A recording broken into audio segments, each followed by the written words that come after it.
I think there's four things that you're going to need if you are going to go from being, I think I'm going to get into occupational therapy school to, you know what, I mother freaking know I'm going to get in. Number one is a roadmap. That goes without saying. That's for anything in life. For example, a lot of you know that now that I'm recently engaged, my fiance and I are planning a lot of stuff, and he's just the type of person that he's already trying to seek a roadmap on how we can have a successful marriage. You guys are going to need a roadmap on how it is that you guys can get into OT school. So if you have that roadmap, you're just going to be more sure of yourself because you're like, you know what, I took this path that has worked for someone else. When you have a roadmap that has been already shown to be a clear path on how you can succeed, isn't it wise to take that route that that person took? If you are a person that has a low GPA, shouldn't you be talking to people in OT school already that, or have graduated from OT school that had low GPAs and still got admitted into programs? Isn't that what you should be doing? Like seeking that clarity? Now, granted, I know that GPA is a little bit of a confidential thing, and I know that not everybody's going to be telling you like, well, I got a low GPA and I still got in, but because that's more of a confidential thing. But because of the platform that I'm running, I have to be very authentic and very open. For those of you that have that low GPA, I am a perfect source for you to talk with. If you're trying to see too what you can do to get in, because there were certain things that I know I made my personal statement look a certain way in the sense of what I was mentioning in there, how I wrapped it up and how I presented myself. But here's also the thing about roadmaps. You need to assess that roadmap too for yourself, because how many of you, and I know that this is the truth, you have a roadmap in hand and it doesn't take you to where you want to go. It takes you on all these detours and you're like, oh my gosh, I can't do this because, it's taking me here and I'm really supposed to get over there. If you have ever been lost by Waze or, been taken to the wrong place by Waze, put in the comment section right now that I need a clear roadmap. And that's really what we need. And you need to assess it for yourself and see who it is that you are really even talking to, the type of information that they're giving to you, whether it is feasible for you, does it apply to you in your circumstances, does it even resonate with you and your value system. There's so many things that have helped others that may not necessarily work for you. And just as much as people say that it takes two heads, two heads are better than one, that is not necessarily the case. Just as easy as two people can do something great and get to a destination together, and that is beautiful in and of itself. When you don't have that clear either roadmap or you guys are not knowing where it is that you're heading together, it's going to be bound to just go down the drain, because both of you are seeking it together. And that's beautiful in and of itself, because we need that community. We need the advice and someone that is willing to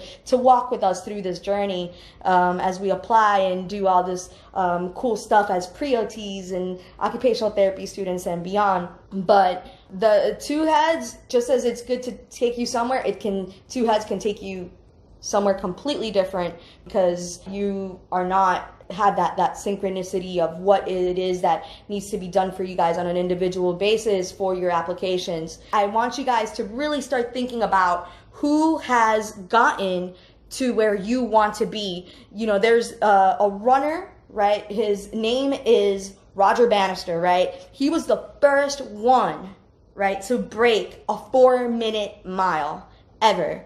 And then ever since he broke it, there have been thousands and thousands upon, all these crazy amount of people that have broken that 4-minute mile. Why? Because he set the precedent. He showed that it's doable if you do certain things, and they got that clarity and they got that roadmap, and it worked for them. And then all those other people behind them were able to break the 4-minute mile. Number one, get a roadmap as to how it is that you're going to get there. We don't go to a road trip and already start thinking, I'm just gonna go there and hope that I get there by a miracle. That's no way to live. You can't leave your success to randomness. You really can, because if you continue to do that, your success in anything that you do is going to just be mediocre at best, and you're just gonna be getting just by. And I don't think that's the way to do things, because I know that you guys should have a lot more for yourselves. So if you have that clear roadmap, it's going to allow you to go from, I don't know if I'm going to get into getting more of that confidence of, you know what?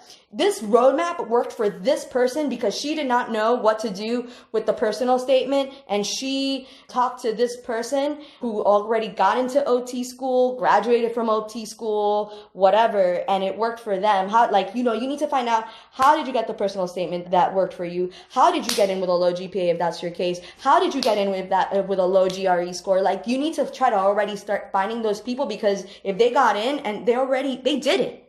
They did it. That roadmap may work for you, and just seek clarity on whether it's feasible for you and applies to your scenario. So you need to assess it. And the next thing that you need a roadmap and you need clarity. If you have clarity as to why you're doing what you're doing, is going to make a huge, huge difference. We don't end up not knowing why it is that we're going to the grocery store and just go there. And then we're like, well, yeah. I'm here, and then we start thinking about, why am I here?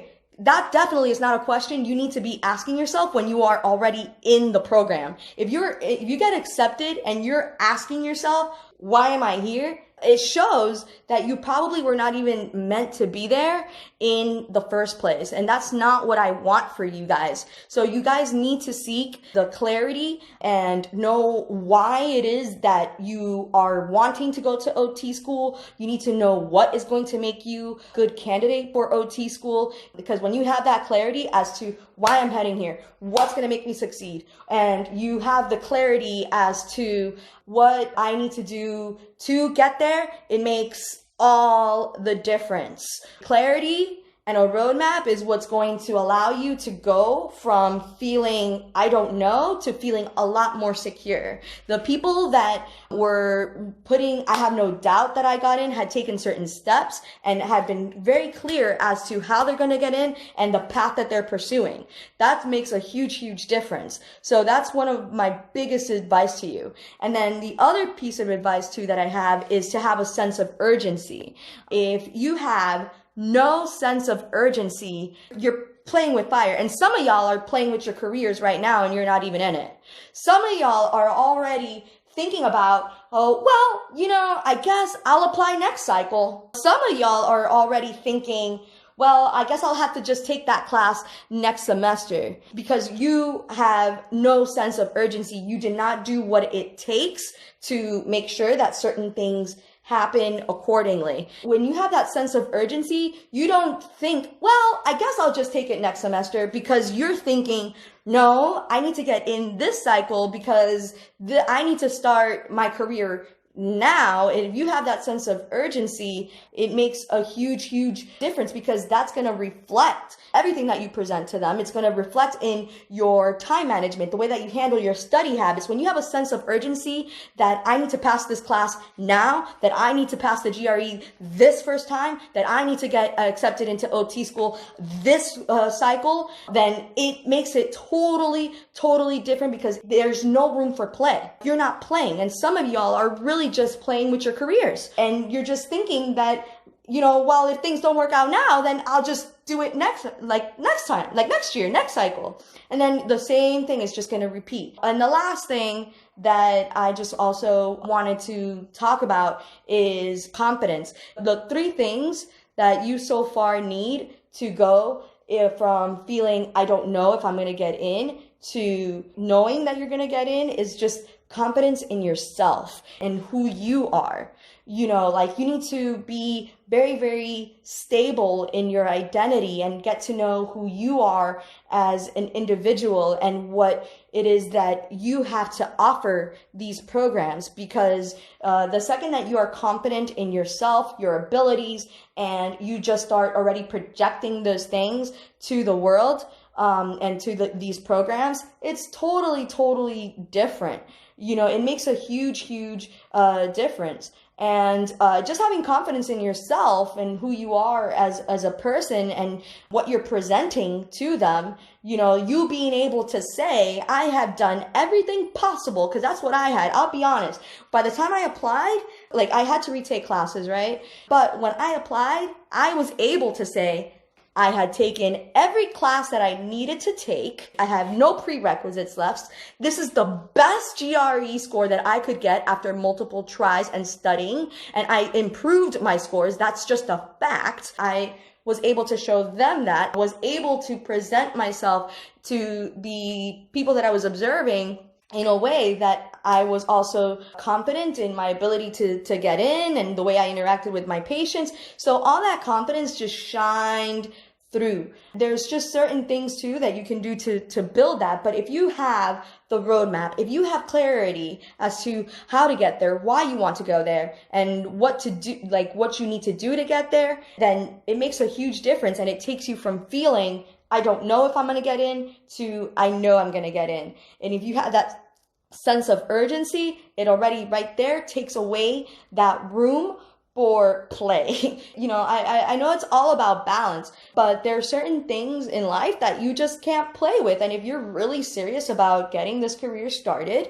and you want to make this cycle the one that you get admitted into, you need to stop with the mentality of, well, I'll just take that prerequisite next year, or well, I guess I just can apply next cycle. Then it's going to be this lingering story and you're never going to get to where you need to be. The last thing that you need is just honestly confidence, and that just comes through a lot of self-meditation, knowing who you are as an individual, and just really honing in on your strengths and weaknesses, what it is that you can provide and offer to your future patients, because that's what you give to them, to the patients, your future patients, the admissions committee. That is what's going to allow you to be able to say, you know what, I have this to offer. I know I'm a good candidate. That is what I have to say is going to allow you to go from, I don't know if I'm going to get in, to I know that I'm going to get in.